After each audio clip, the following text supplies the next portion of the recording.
In the brutal winter of 1876, high in the isolated mountain ranges of the Montana Territory, a German-born physician named Dr. Theodore Brennan stumbled upon a discovery that would follow him to his grave. Nearly 23 miles from the nearest settlement, he entered a decaying cabin that appeared abandoned by both time and humanity. Inside, he found something far more disturbing than starvation or frontier violence. Carefully preserved medical journals detailed 5 generations of intentional inbreeding within a single Irish family. But the records were only the beginning. Beneath the cabin's floorboards, wrapped in oil-soaked cloth and hidden with deliberate care, Brennan uncovered the preserved remains of 7 infants. Each small body bore the same unmistakable deformities, defects that their own parents had deemed unacceptable. For more than a century, the Donnelly family had enforced a brutal form of selective survival.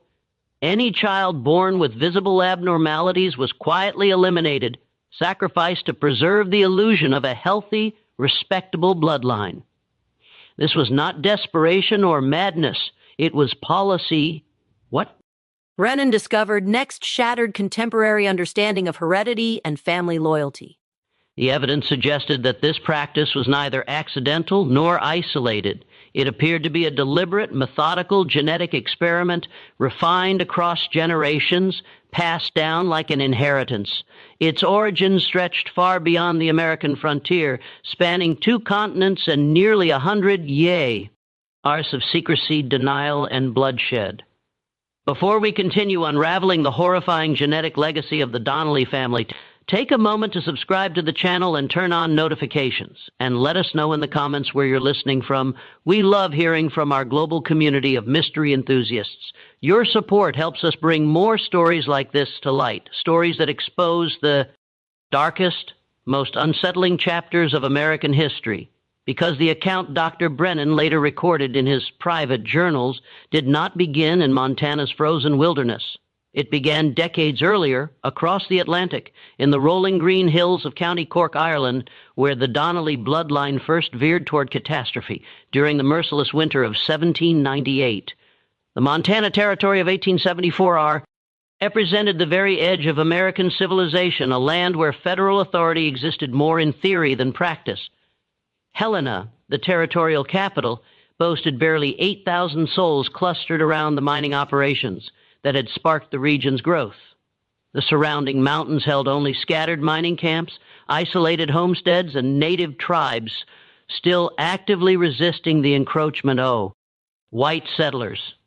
It was a landscape carved by violence and shaped by desperation, where families could disappear for months without anyone asking questions, where the harsh winters claimed lives regularly, and where the territorial government's reach extended only as far as its scattered deputies could ride through treacherous mountain passes. The gold rush that had initially drawn settlers to Montana was beginning to W&E by 1874, leaving behind abandoned claims and desperate men willing to try anything for survival. Supply lines stretched thin across hundreds of miles of wilderness, making even basic necessities scarce and expensive. Medical care was virtually non-existent outside Helena, and even there it consisted mainly of army surgeons and self-taught frontier doctors whose knowledge was limited to treating gunshot wounds and setting broken bones. It was precisely this isolation and lack of oversight that made Montana Territory attractive to certain types of settlers, those who needed to disappear from civilized society and its inconvenient questions. Into this unforgiving landscape came Patrick Donnelly and his wife Bridge, along with their 4 surviving children. Seamus age, 19, Moira 17, Colleen 15, and young Declan barely 12. They arrived in Helena on a freight wagon in September 1874, their possessions carefully packed in wooden crates that suggested wealth unusual for typical Irish immigrants. Patrick presented himself as a successful potato farmer, fleeing the lingering effects of the Irish famine, but his hands showed none of the calluses typical of agricultura. They'll work. Instead, his fingers bore the ink stains of a man accustomed to record keeping, and his speech carried the educated accent of someone who had received formal schooling, rare luxuries for an Irish peasant of that era. Bridge Donnelly struck observers as a woman perpetually on the edge of nervous collapse. Small-boned and prematurely aged, she rarely spoke above a whisper and kept her children close with an intensity that bordered on obsession. Local merchants noted that she paid for supplies exclusively in gold coins, counting each one multiple times before reluctantly parting with it. Her eyes held a haunted quality that suggested she had witnessed horrors that went far beyond the typical hardships of frontier life. What the Territorial Land Office didn't know was that the Donnies' car Ride elaborately falsified papers from New York claiming residence in Brooklyn for 3 years prior to their westward journey. The documents were expertly forged, complete with fake employment records and fabricated references that would have fooled all but the most thorough investigation. In reality, they had never lived in New York. They had fled directly from Ireland after a scandal that had shaken their rural community to its core, a scandal that involved the local parish priest discovering what he called an abomination against God and nature within their extended family. Father Michael O'Sullivan, a man known for his discretion regarding parishioners' private struggles, had become so horrified by what he discovered about the Donnelly family practices that he threatened immediate excommunication, cat eye on, and exposure to British authorities. The priest's usually steady hand had trembled as he wrote his final warning to Patrick Donnelly. "What you have done in the name of bloodline purity is a sin that cries out to heaven for vengeance. Leave this parish immediately, or I will ensure that every soul in County Cork knows the true nature of your family's abominations." Patrick had purchased 160 AC, res of remote mountain land from the territorial government, paying in gold coins that raised no suspicions in a territory where such currency was common among former miners and prospectors. The land sat in a narrow valley between two steep ridges accessible only by a treacherous mountain trail that became completely impassable during the worst winter months. The isolation was so complete that Mo, key from their cabin chimney, couldn't be seen from any neighboring homestead, and the nearest water source, a spring-fed creek, flowed only during the brief summer months before freezing solid for nearly half the year. The location was perfect for a family that desperately needed to hide from the world, but it also presented challenges that would test even their carefully planned survival strategy.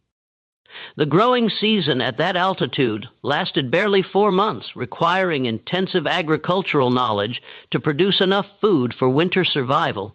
The extreme cold could kill livestock in a single night if proper precautions weren't taken. And the psychological pressure of complete isolation for 6 months of every year had driven many frontier families to madness or suicide. Yet the Donnies' bill. Their homestead with the efficiency of people who had faced similar challenges before. Patrick and his sons constructed a sturdy log cabin with thick walls designed to retain heat, small windows that minimized heat loss, and a complex system of interior partitions that could be sealed off during the coldest weather. The construction showed knowledge of building techniques that went beyond typica, elf frontier skills suggesting either previous experience with extreme climates or consultation with experts before their arrival in Montana. Bridge and the girls prepared for their first Montana winter with methodical precision that impressed even experienced mountain dwellers. They preserved meat using techniques that maximized storage space and minimized spoilage, cultivated crops, specifically cereals, chosen for their ability to grow in short seasons and poor soil, and established systems for rationing supplies that showed mathematical precision unusual for supposedly uneducated Irish peasants. But neighbors who occasionally encountered them during supply runs to Helena noted peculiarities that set the Donnies apart from other frontier families. The family members bore striking resemblances to one another that went far beyond normal family traits. Their pale blue eyes, sharp angular features, and unusually long fingers created an almost uncanny uniformity of appearance. The children displayed behavioral patterns that seemed simultaneously advanced and disturbing. They showed remarkable intelligence and self-discipline for their ages, but also a weariness around strangers and an submissivine. SS to parental authority that suggested fear rather than respect. Most unsettling were the conversations overheard by Jake Harrison, the territorial mail carrier who made monthly runs through the mountain settlements. The family spoke frequently in Irish Gaelic, but even when using English, their discussions contained references to maintaining the purity of the line, the strength that comes from roper breeding, and the sacrifices necessary for family advancement. These weren't the typical concerns of frontier families struggling for basic survival. They suggested deeper, more disturbing motivations for their isolated lifestyle. The first sign that something was deeply wrong with the Donnelly family emerged in March 1875, when the spring thaw finally opened the mountain passes after 6 months of complete isolation. Jake Harrison, making his first mail run since the previous October, arrived at their cabin to deliver government correspondence and immediately sensed that something terrible had happened during the long winter months. The cabin itself showed signs of recent alterations.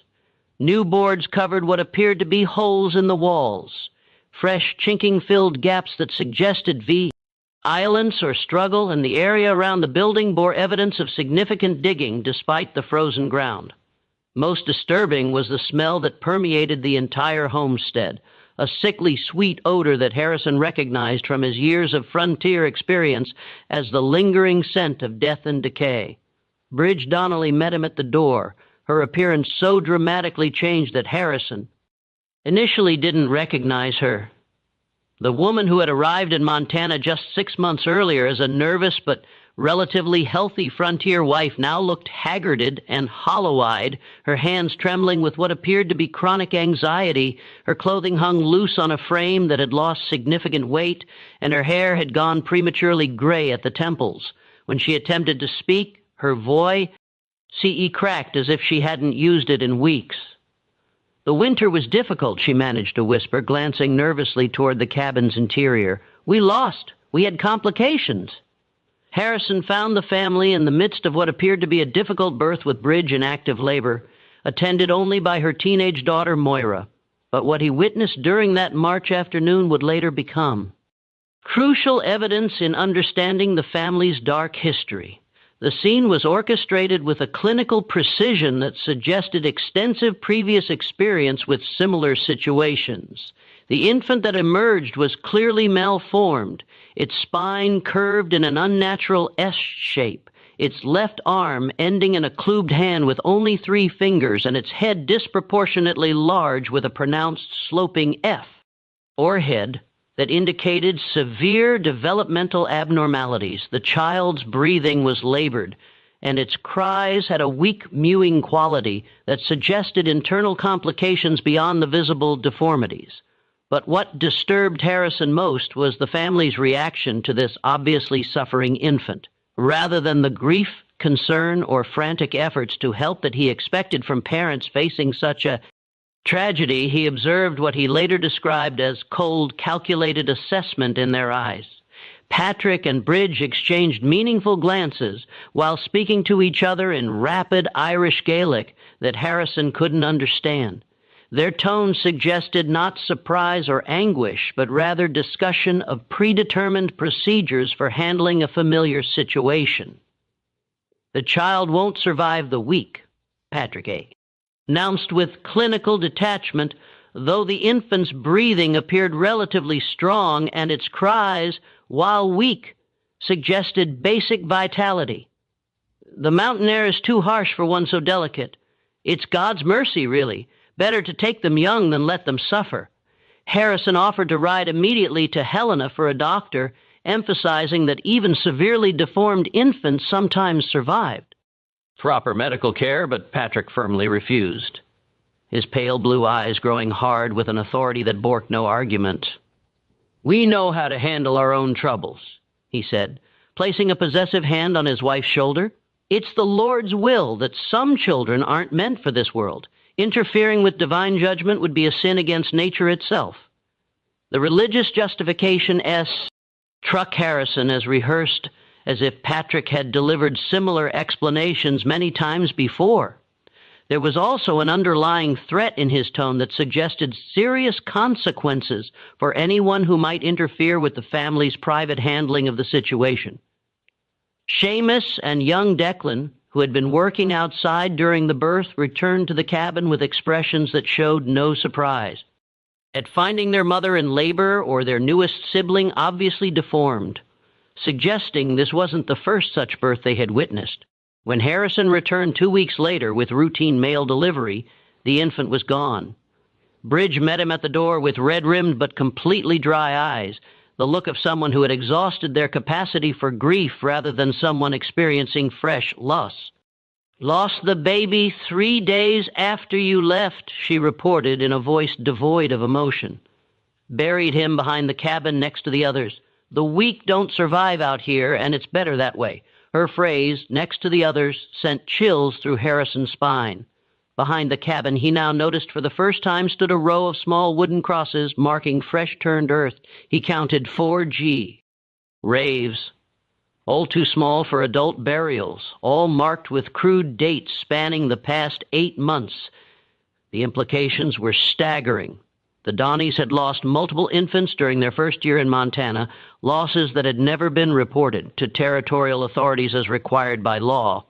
The graves themselves looked wrong to Harrison's experienced eye. The dirt was disturbed in a pattern that suggests Ted hasty panicked work rather than the careful burial of beloved children. The crosses were uniform in size and construction, as if made in advance rather than crafted individually for each loss, and the spacing between graves suggested systematic planning rather than random tragedy. They were arranged in a neat row that left space for additional burials. That summer, as Harrison continued his monthly mail runs, he began paying careful attention to the Donnelly family dynamics. What he observed gradually painted a picture of a household operating under rules and pressures that had nothing to do with typical frontier survival. The children moved with the careful precision of people who knew that mistakes carried severe consequences, and their interactions with each other showed patterns, though.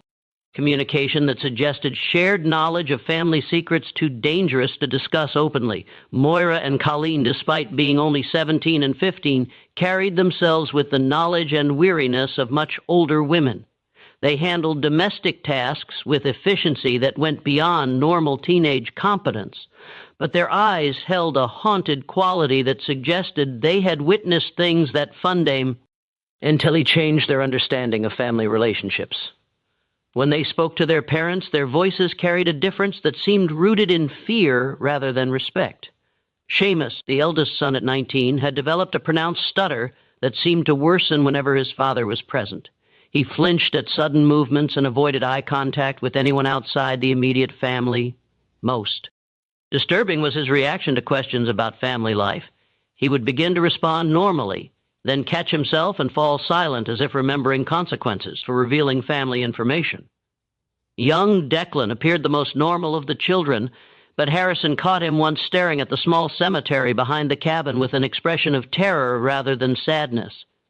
When asked about his deceased siblings, the boy had responded, "Sometimes babies aren't right, and Father says God doesn't want them to suffer, but sometimes I think maybe God didn't decide." The child had immediately clapped his hand over his mouth, as if realizing he had said something forbidden, and refused to speak another word during Harrison's entire visit. Most disturbing were the conversations Harrison times overheard when approaching the cabin quietly through the forest. The family spoke frequently about keeping the line pure, maintaining the strength of the blood, and the sacrifices our ancestors made to preserve what matters. They used Irish phrases that Harrison couldn't translate, but the tone suggested rituals or traditions that went far beyond normal family customs. There were references to the others back home, what happened to the weak ones, and most chillingly, discussions of which children show the signs and how to handle the imperfect ones.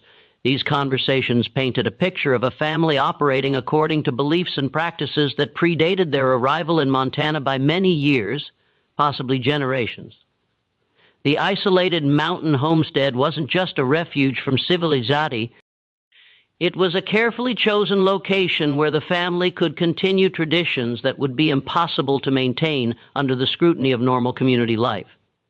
As 1875 progressed into its harsh winter months, the Donnelly family's isolation became complete once again. Snow blocked the mountain passes from November through March, cutting them off entirely from the outside world for the second May since their arrival in Montana Territory. But it was during this second period of isolation that the true nature of their genetic legacy began to manifest in ways that would eventually draw the attention of territorial authorities and shock even the frontier's hardened residents. Dr. Theodore Brennan, the territorial physician who would later investigate the family, had arrived in Helena in October 1875, carrying with him medical texts and knowledge that represented the cutting edge of hereditary science. A graduate of the University of Vienna with additional training in Berlin and Edinburgh, Brennan had studied under physicians who were just beginning to understand the mechanisms of genetic inheritance. His medical library contained works by Francis Galton and other pioneers of what would later become known as genetics, giving him knowledge that wouldn't become common medical understanding for decades to come. Brennan had come to Montana Territory not for adventure or profit, but to escape a professional scandal in Europe. His research into hereditary traits had led him to conclusions about human breeding that his colleagues found disturbing, and his vocal support for control. Reproduction to improve the human species had made him persona non grata in respectable medical circles. The frontier offered him anonymity and the freedom to pursue his scientific interests without institutional oversight. Ironically, the same freedom that had attracted the Donnelly family for their own disturbing purposes. During the winter of 1875-1876, Brennan received his first hint that something was seriously amiss in the mountain valleys when Jake Harrison arrived at his Helena office in February. Having risked the dangerous winter trail to seek medical consultation, Harrison described phenomena that defied his 8 years of experience in the Montana wilderness. Strange lights seen coming from the Donnelly cabin at odd hours of the night, smoke patterns that suggested fires being burned at unusual times and temperatures, and most disturbing of all, sounds that carried across the frozen landscape during the still winter nights. "Doctor," Harrison said, his weathered face creased with worry and confusion, "I've been carrying mail through these mountains for 8 years. I know the difference between normal frontier hardship and something genuinely wrong. What I'm hearing that cabin in the dead of winter, it's not the sound of people dealing with ordinary troubles. There's crying that goes on for hours, then stops so suddenly it's like someone threw a switch. And there's singing, if you can call it that. That doesn't sound quite human. The melody is wrong, like it's meant for voices that don't work the same way ours do." Harrison also reported visual phenomena troubled his practical frontier sensibilities. The Donnelly cabin showed lights burning at times when fuel conservation should have been critical for winter survival. The patterns of illumination suggested activities requiring sustained light during the darkest hours of night, activities that didn't match normal family routines. Most disturbing were the occasions when Harrison glimpsed figures moving outside the cabin during blizzard conditions that should have made outdoor activity impossible, figures that seemed unusually tall or moved with gaits that didn't look entirely human in the shifting snow and shadows. Brennan's medical instincts were immediately aroused by Harrison's descriptions, but the winter weather made any journey to the Donnelly homestead absolutely impossible. The Montane passes were blocked by snow depths that made travel suicidal, and even if he could have reached the cabin, winter emergency visits were typically requested only for life-threatening situations that couldn't wait for spring. The Donnelly family had never requested medical assistance despite the obvious health problems Harrison had described. Instead of attempting a dangerous winter journey, Brennan began researching Irish immigration records and territorial archives, looking for any available information about the family's background and previous medical history.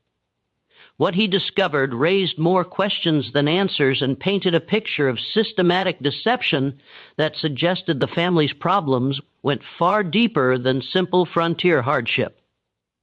The Donneys had claimed to be from County Cork, Ireland, fleeing poverty and crop failures that affected rural Irish communities throughout the 1860s and early 1870s.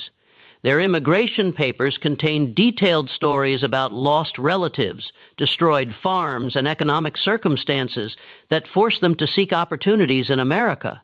But careful cross-referencing of their claims with official Irish parish records revealed inconsistencies, strongly suggested elaborate falsification.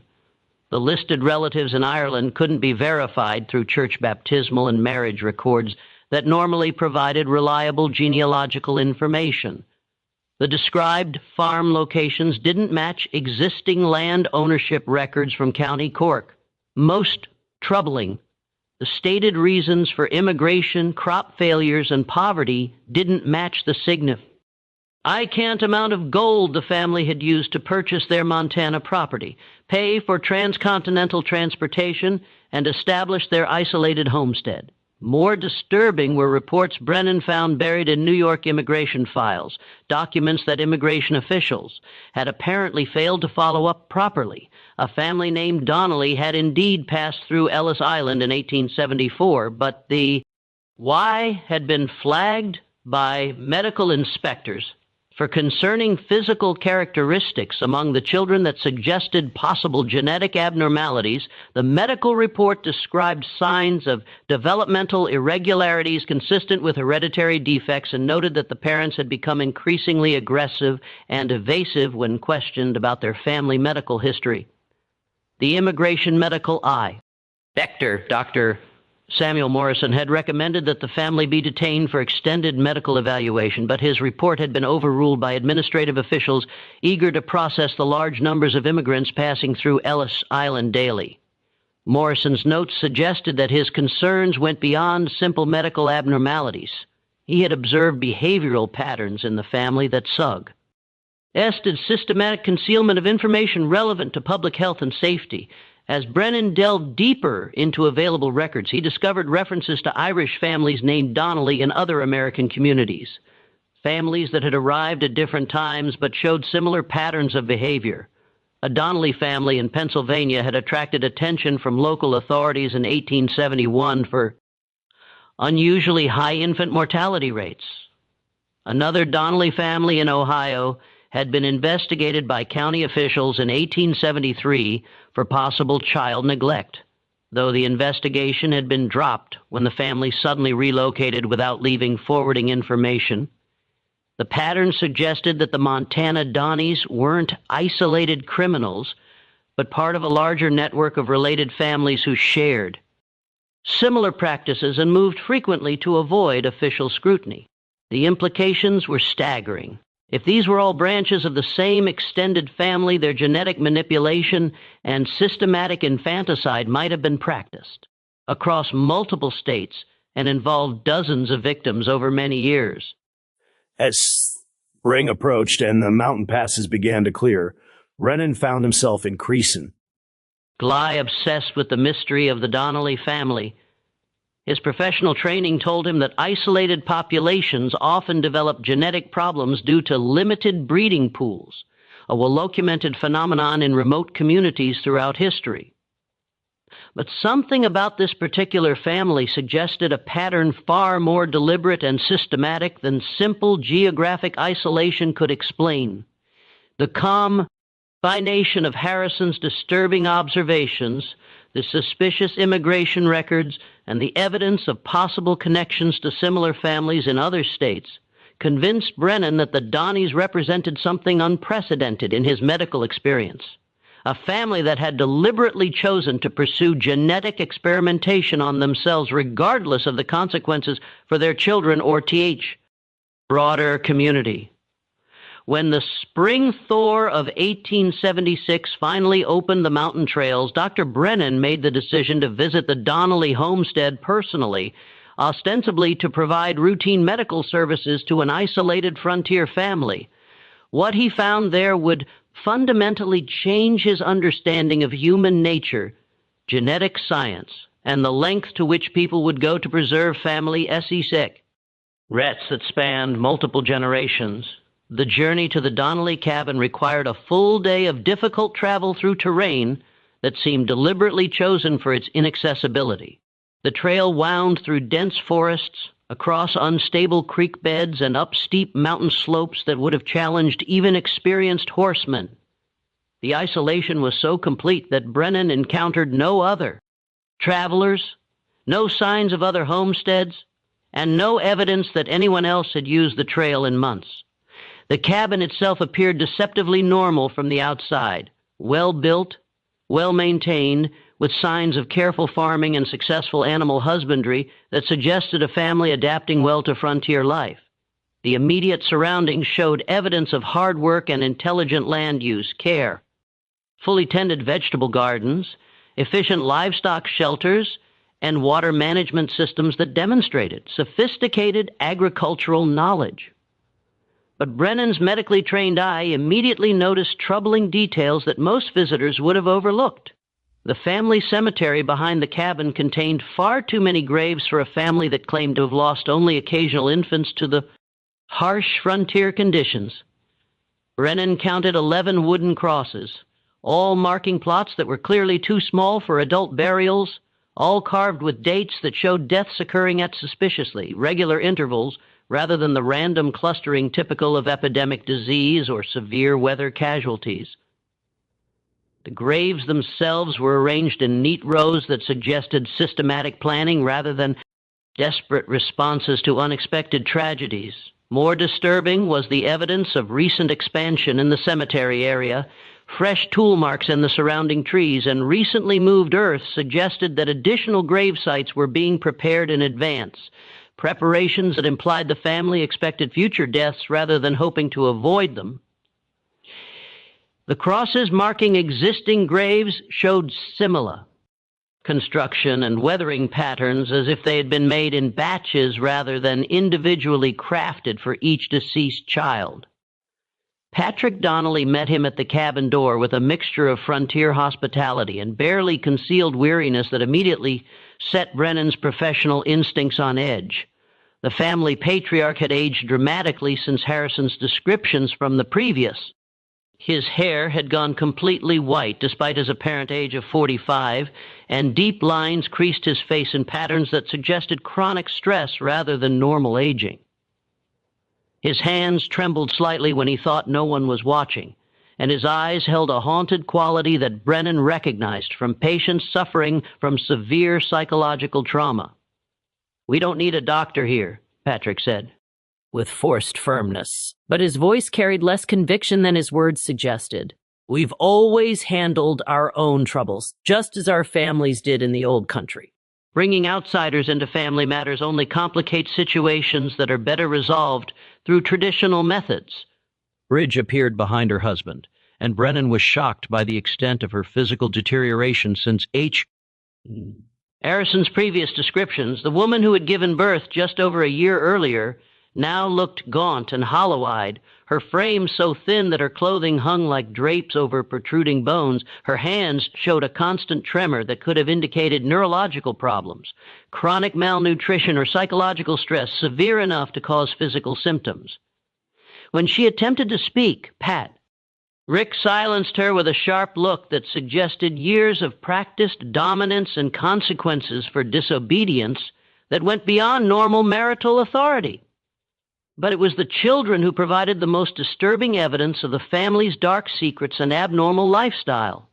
Moira, now 18, was clearly pregnant again. Her condition advanced enough to suggest conception during the isolated winter MO. Yes, when no outsiders could have been present. The implications of this timing, combined with the family's isolation and unusual genetic patterns, raised questions that Brennan found professionally and personally disturbing. Colleen, now 16, showed signs of premature physical development that seemed accelerated beyond her chronological age. Her adult features appeared fully formed in ways that Sue suggested hormonal abnormalities, possibly related to genetic factors or environmental influences. More troubling was her behavior around her parents. She displayed a combination of maturity and submissiveness that suggested experiences inappropriate for someone her age. Most disturbing was young Declan, now 13, who had developed pronounced physical abnormalities since Harrison's previous visits. E-Boy's facial features showed clear asymmetry, with one side of his face appearing normally developed, while the other showed signs of arrested growth or malformation. He walked with a pronounced limp that suggested spinal curvature, and his hands showed the elongated fingers and unusual joint flexibility that Brennan recognized as possible indicators of genetic connective tissue disorders. During his brief initial visit, Brennan observed family dynamics that defied normal social conventions and suggested psychological pressures that went far beyond typical frontier hardships. The older children deferred to their parents with a combination of fear and resignation that indicated consequences for disobedience far more severe than normal parental discipline. Their movements were careful and calculated, as if they had learned through experience that spontaneous behavior could trigger unpredictable and dangerous responses. Seamus, the eldest son at 20, avoided eye contact with both his parents and the visiting doctor. His pronounced stutter had worsened to the point where he could barely communicate, and he seemed to be fighting some internal struggle that left him visibly agitated. Rough out Brennan's visit.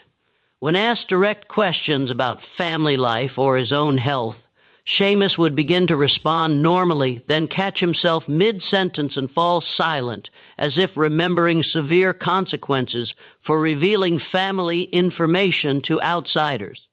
The family's living arrangements also struck Brennan as abnormal for typical frontier households. The cabin's interior was divided into more separate spaces than necessary for privacy alone, with heavy curtains and locked doors that seemed designed to conceal activities rather than simply organize family life. Sounds from other parts of the cabin suggested ongoing activities that the family didn't want their visitor to observe, and there were smells, medicinal, organic, and vaguely disturbing, that implied practices beyond norma. Frontier medicine or food preservation? As Brennan prepared to leave after his initial assessment, Patrick pulled him aside with an urgency that bordered on desperation. His manner suggested a man wrestling with competing desires to maintain family secrets and seek help for problems that had grown beyond his ability to manage alone. "Doctor," Patrick whispered, glancing nervously toward the cabin, to ensure they weren't overheard by family members. "If I were to tell you that sometimes God tests families in ways that require terrible choices, would you understand what I mean? Would you be able to help without asking questions that might bring trouble to people who are already suffering?" Before Brennan could formulate a response, Patrick continued with increasing agitation. "Our bloodline carries great strength, but it also carries complications. We've learned to manage these complications through methods that our fathers and grandfathers developed over many generations. These methods have worked for us in the old country, but here in Montana, people ask different kinds of questions. They expect things that we cannot provide without revealing practices that wouldn't be understood by those who don't share our particular burdens." The implications of Patrick's carefully worded confession sent chills through Brennan's professional composure. He was beginning to understand that the Donnelly family's isolation wasn't just about avoiding social scrutiny for unusual behavior. It was about hiding systematic practices that would horrify even the frontier's rough and tum. The society. Practices that had been refined and perfected over multiple generations before being transplanted to the American wilderness. 2 months after his initial visit, Dr. Brennan received an urgent message from J. Harrison that would force him to confront the full horror of the Donnelly family's genetic legacy. The message delivered by a local trapper who had risked the treacherous Mountai. Entrail contained only a few hastily scrolled words. Donnelly woman in bad labor. Family asking for doctor. Something wrong beyond normal birthing troubles. Come quick if you can. For the first time since their arrival in Montana Territory, the Donnelly family was requesting outside medical assistance, a dramatic departure from their previous insistence on handling all family matters privately. Shh! The fact that they had overcome their obsessive secrecy to ask for help suggested complications so severe that even their extensive experience with difficult births couldn't provide adequate solutions. Brennan arrived at the mountain cabin on a sweltering July afternoon to find a scene that would haunt his nightmares for decades to come. The oppressive heat had turned the isolated valley into a fern. Ace, and the air hung thick with humidity that made breathing difficult even for healthy individuals. Inside the cabin, the atmosphere was even more stifling, heavy with the smells of sweat, blood, and something else, a sickly sweet odor that Brennan couldn't immediately identify, but that triggered his instincts as deeply wrong. Moira Donnelly lay in the cabin's back room. Her labor complicated factors that became immediately apparent to Brennan's trained eye. The young woman was giving birth to twins, but these weren't ordinary multiple births. The infants were conjoined at the torso and appeared to share major internal organs, a condition that Brennan knew was almost always fatal in an era before advanced surgical intervention. But what shocked him most wasn't the medical complexity, the situation, but rather the family's reaction to this obviously catastrophic development. Rather than the panic, grief, and desperate hope for divine intervention that he expected from parents facing such a tragedy, the Donneys displayed a cold, methodical response that suggested they had dealt with similar situations many times before. Patrick and Bridge worked together with the efficiency of people following a well-established protocol, their movements coordinated and purposeful rather than frantic. Seamus and Colleen prepared materials and instruments that clearly weren't intended for celebrating a birth, but rather for managing a situation that required immediate and decisive action.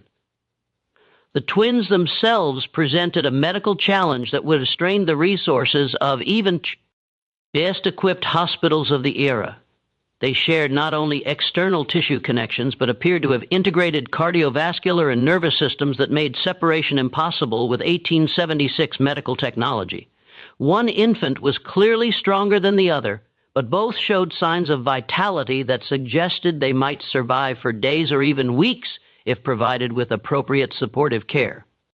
Dr. Patrick said with clinical detachment that chilled Brennan's blood, "We need you to tell us honestly whether they can be separated, whether there's any medical procedure that might allow one of them to survive as a normal child." As Brennan began his examination of the conjoined twins, he noticed something that made his blood run cold. Hidden beneath the birthing bed were leather-bound journals filled with detailed drawings and notes documenting similar births over what appeared to be many decades. Page after page showed careful anatomical sketches of infants with various deformities, cleft palates, missing limbs, spinal malformations, extra digits, and conditions that Brennan had never seen illustrated with such clinical precision. Each drawing was annotated with notes in Irish, Gaelic, and English, dated entries that spanned several decades and multiple geographic locations. Some entries included detailed descriptions of remedial measures taken to address these genetic complications using terminology that suggested medical knowledge far beyond what typical frontier families would possess. The dates and locations of the documented births created a pattern that traced the F.A. Millie's movements across Ireland and America over more than 50 years. Most disturbing were the detailed anatomical studies that accompanied each birth record. The illustrations showed not just the external deformities, but also speculative internal anatomy, potential survival prospects, and what the notes euphemistically called quality of life assessments. The clinical language couldn't disguise the fact that these records documented systematic evaluation of newborn infants for traits that the family considered acceptable or unacceptable for survival. Bridge noticed his discovery and spoke for the first time since his arrival, her voice carrying the weight of generations of terrible knowledge. "The bloodline must be kept pure. Doctor, weakness cannot be allowed to spread and contaminate future generations." Our families learned this truth through hard experience over many generations back in the old country. What looks like cruelty to outsiders is actually mercy, both for the children who would suffer and for the family line that must be preserved. Her words were delivered with the conviction of someone reciting fundamental religious doctrine. But the doctrine she described involved principles of human breeding that violated every standard of medical ethics and human decency that Brennan had learned during his professional training. The Donnelly family wasn't just practicing infanticide. They were conducting systematic genetic experimentation on their own children using principles of selective breeding that treated human beings as lives. Taught to be improved through careful culling of undesirable traits. The leather journals contained additional evidence that revealed the true scope of the family's genetic manipulation. Hidden within the medical records were genealogical charts that traced the Donnelly bloodline through multiple generations, showing patterns of intermarriage between closely related family members that explained the high frequency of genetic abnormalities among their children. The charts revealed that Patrick and Bridge weren't just husband and wife. They were also first cousins, continuing a pattern of deliberate inbreeding that extended back through 5 generations of carefully planned marriages designed to concentrate what the family believed were superior genetic traits. The genealogical documentatio showed that the practice had begun in Ireland during the early 1800s, when Patrick's great-grandfather had become convinced that the Irish people could be improved through selective breeding similar to the agricultural techniques used to develop superior livestock. The family had justified their systematic inbreeding through a twisted interpretation of biblical genealogies and pseudoscientific theories about racial superiority that had gained popularity among certain educated classes in Europe during that era. As Brennan continued examining the twins and studying the family's medical records, he realized he was witnessing the culmination of a genetic experiment that had been conducted across multiple generations with complete disregard for the suffering it caused. The conjoined infants' STR, uggling for breath in their makeshift cradle, represented not a random tragedy, but the inevitable result of decades of systematic genetic manipulation that had finally produced abnormalities too severe to be hidden or rationalized away. Just when we thought we'd seen it all, the horror in the Montana mountains intensifies. If this story is giving you chills, share this video with a friend who loves dark mysteries. Hit that like button to support our content, and don't forget to subscribe to never miss stories like this. Let's discover together what happens next in this disturbing tale of genetic manipulation and family secrets that spans generations of deliberate human experimentation. The immediate crisis of the conjoined twins forced Brennan to make decisions that would haunt his conscience. For the rest of his career, the infants were clearly suffering. Their shared cardiovascular system struggling to support 2 separate bodies, their breathing labored and irregular. Medical intervention was impossible with the primitive equipment available in the isolated mountain cabin, but allowing them to suffer without attempting some form of relief violated every principle of medical ethic that Brennan had sworn to uphold. As doctor, Brennan studied the hidden journals through the night, while the conjoined twins fought for their lives. The true scope of the Donnelly family's genetic manipulation became terrifyingly clear. The records documented not just 5 generations of selective breeding and systematic infanticide, but a comprehensive program of human experimentation that had been practiced with scientific precision for over a century. The oldest entries, written in faded brown ink and archaic Irish script, described how the original Donnelly patriarch Fergus Donnelly had begun the practice in County Cork during the 1790s after consulting with what the journal called learned men who understood the science of bloodlines and the improvement of human stock. These early ENTRs revealed that Fergus had been influenced by agricultural breeding theories that were becoming popular among progressive farmers of the era. Men who had achieved remarkable success in developing superior breeds of cattle, horses, and sheep through careful selection and controlled mating, Fergus had become convinced that the same principles could be applied to human reproduction to create what He termed a perfected Irish bloodline that would be superior in intelligence, physical strength, and moral character to the degraded peasant stock that he believed had been weakened by centuries of British oppression and poverty. His initial experiments involved arranging marriages between his own children and their first cousins, justified through careful study of biblical genealogies that seemed to support the practice of close intermarriage within family groups. The early results had seemed to support Fergus's theories. The first generation of deliberately inbred children showed unusual intelligence, striking physical beauty, and what the family interpreted as evidence of genetic superiority. But the records also revealed that even in the first generation, there had been births of severe, deformed infants that were quietly eliminated through what the journal euphemistically called merciful release from earthly suffering. As the generations progressed, the genetic experimentation became increasingly systematic and scientifically sophisticated. Each subsequent patriarch had refined the breeding program, introducing new selection criteria and developing increasingly elaborate justifications for eliminating children who failed to meet the family's evolving standards of genetic acceptability. The journals contained detailed discussions of traits considered desirable: pale blue eyes, angular facial features, unusual height, mathematical aptitude, and traits that warranted immediate elimination: visible physical deformities, mental retardation, and what the family termed behavior, oral irregularities. But the most disturbing revelation came when Brennan discovered a section of the journal dedicated to what was called the Enhancement Protocol.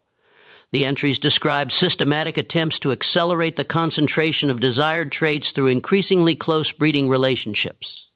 Patrick's generation represented the culmination of this process. He and Bridge were not just first cousins, but the products of 4 previous generations of deliberate inbreeding designed to maximize the expression of what the family considered superior genetic characteristics. The protocol had achieved its intended results in some respects. The surviving Donnelly family members did indeed show remarkable intelligence, striking physical uniformity, and certain capabilities that set them apart from typical frontier families. But the genetic cost had been catastrophic. The high frequency of severe birth defects, the obvious mental health problems affecting the older children, and the progressive deterioration of the parents all indicate that the family's genetic experiment had reached a point of crisis that threatened their survival as a viable breeding population. My great-grandfather believed he was creating a superior race. Patrick confessed as Brennan confronted him with the evidence from the journals. He studied the breeding methods used by the finest horse and cattle breeders in Ireland, men who had created animals of exceptional quality through careful selection and controlled mating. He believed that the Irish people had been degraded by centuries of poverty and oppression, and that only through deliberate improvement of our bloodlines could we reclaim our rightful position as a superior people. Patrick's voice carried a mixture of pride and growing doubt as he continued. For 4 generations, the method seemed to work. Our family produced children of exceptional intelligence and beauty, men and women who could have been leaders and innovators if the world had been ready to recognize our superiority. But the cost has been terrible. So many children born wrong. So many who had to be released from lives that would have brought nothing but suffering to themselves and shame to the family line. The genetic reality that Brennan understood from his advanced medical training painted a far different picture than the family's eugenic fantasies. The Donnelly bloodline hadn't been purified and improved through selective breeding. It had been systematically destroyed through the accumulation of recessive genetic traits that produced increasingly severe abnormalities with each generation. The Children who survived to adulthood carried hidden genetic damage that would inevitably be expressed in their own offspring, creating a downward spiral of genetic deterioration that could only end in the complete extinction of the family line. The conjoined twins, struggling for breath in their makeshift cradle, represented the ultimate failure of the Donnelly genetic experiment. 5 generations of deliberate inbreeding had not created superior human beings. It had produced increasingly severe deformities that could no longer be hidden, rationalized, or eliminated without arousing the suspicions of a society that was becoming less tolerant of isolated family practices that violated accepted moral and legal standards. As Brennan watched Patrick and Bridget prepare to carry out what they Arlie saw as another necessary elimination of genetically unacceptable offspring, he realized he was witnessing the culmination of America's first systematic experiment in human eugenics, an experiment that had been conducted in secret for over a century, leaving a trail of murdered infants and psychologically destroyed family members across 2 continents. The immediate confrontation over the fate of the conjoined twins became a battle not just for the lives of 2 suffering infants, but for the soul of a family that had lost all sense of human decency in pursuit of genetic perfection that existed only in their own twisted imagination. The confrontation between Dr. Brennan and the Donnelly family over the fate of the conjoined twins marked the end of their century-long genetic experiment and the beginning of a reckoning that would expose one of the darkest chapters in the intersection of family secrets, primitive genetic science, and the American frontier's tolerance for isolated communities operating beyond the reach of civilized oversight. Brennan's intervention, backed by his authority as territorial physician and his explicit threat to involve federal marshals if the family harmed the twins, forced the Donnies to acknowledge that their isolated practices could no longer be sustained in an increasingly connected American society where unusual infant mortality rates and suspicious family dynamics would inevitably attract official AE tension that could no longer be avoided through geographic isolation alone. The twins survived only 3 days despite Brennan's best EFO. RTS to provide supportive care with the primitive medical equipment available in the remote mountain cabin. Their shared cardiovascular system proved unable to sustain life, and they died quietly during the pre-dawn hours of Brennan's 3rd day at the homestead. But their brief existence served as the final undeniable proof of the devastating consequences of the Donnelly family's genetic manipulat. Ion consequences that could no longer be hidden from the outside world or rationalized through religious justifications that had become increasingly hollow with each generation of systematic inbreeding. The twins' death provided Brennan with the legal authority he needed to conduct a thorough investigation of the family's practices and medical history. His examination of the 11 small graves behin. The cabin, combined with detailed study of the family's medical journals and genealogical records, revealed evidence of systematic infanticide spanning multiple generations and involving at least 23 documented cases of children who had been eliminated for various genetic defects, ranging from visible physical deformities to behavioral traits that the family found unacceptable. Faced with overwhelming evidence and the threat of murder charges that could result in execution under territorial law, Patrick Donnelly finally revealed the full extent of their family history and the systematic genetic experimentation that had consumed 5 generations of his lineage. The practice had begun in Ireland during the early 1800s when his great-grandfather Fergus had become obsessed with creating WHA. He called a perfect Irish bloodline through selective breeding techniques adapted from agricultural animal husbandry. The family had justified their actions through a combination of pseudoscientific theories about human improvement, twisted religious interpretations that portrayed genetic defects as divine punishment for racial impurity, and social Darwinist philosophies that were gaining popularity among certain educated classes during the mid-9th century. They had convinced themselves that eliminating defective offspring was not murder, but rather a form of genetic stewardship that would eventually produce human beings superior to the degraded masses of common people. The psychological toll of maintaining these beliefs and practices across multiple generations had been catastrophic for every member of the family. Patrick himself suffered from chronic anxiety and depression that had worsened dramatically as the genetic consequences of inbreeding became impossible to ignore.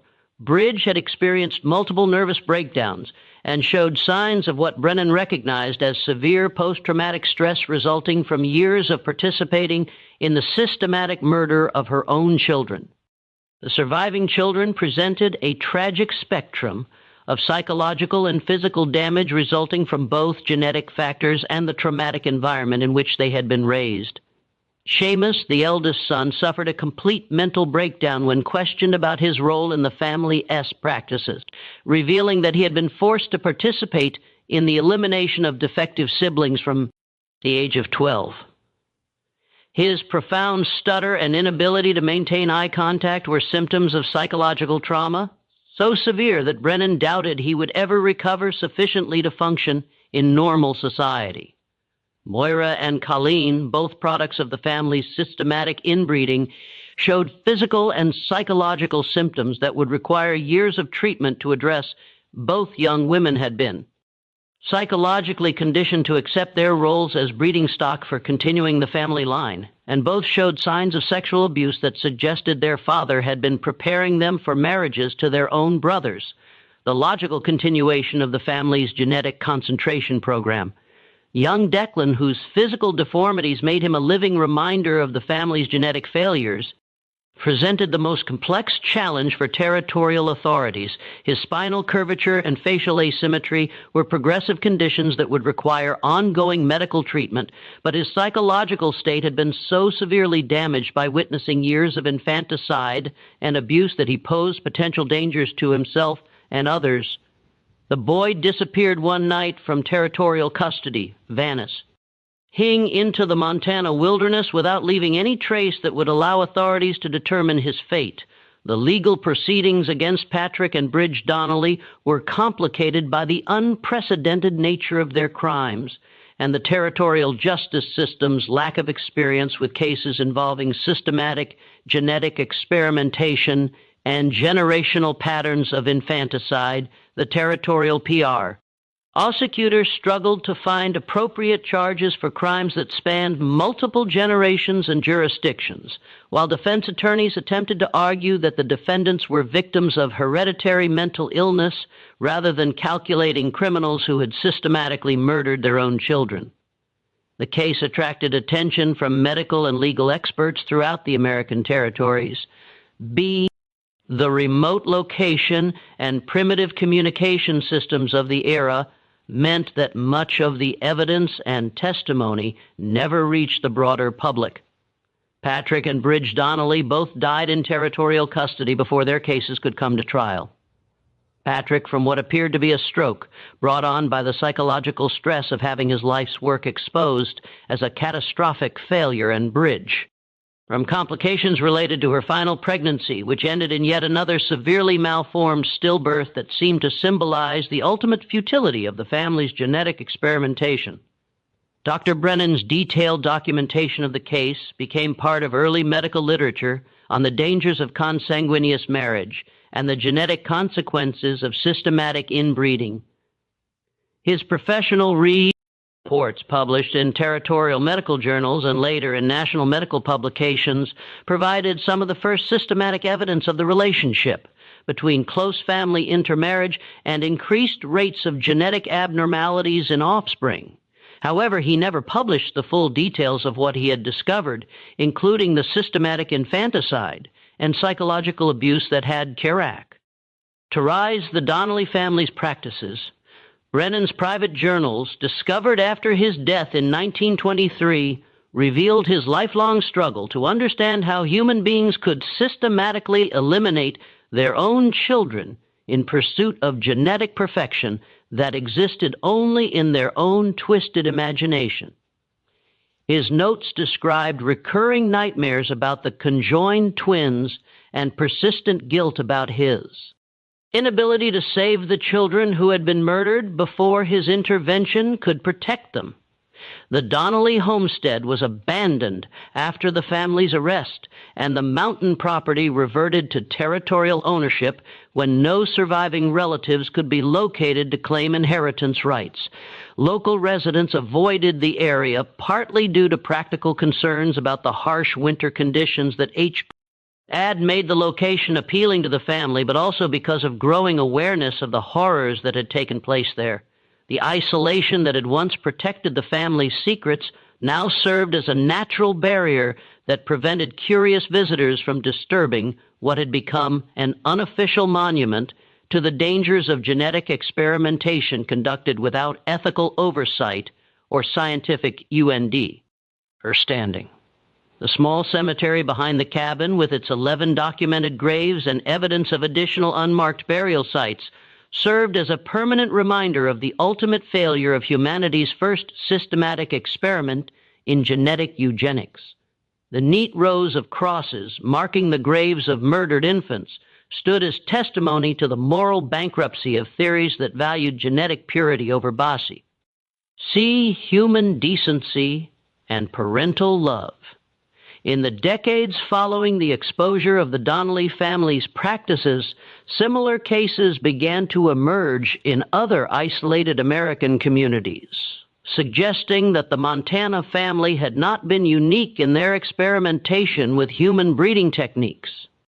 The growing body of evidence about the genetic and psychological consequences of systematic inbreeding contributed to changing attitudes about marriage laws, child protection, and the need for government oversight of isolated communities that might be conducting practices harmful to their members or to society as a whole.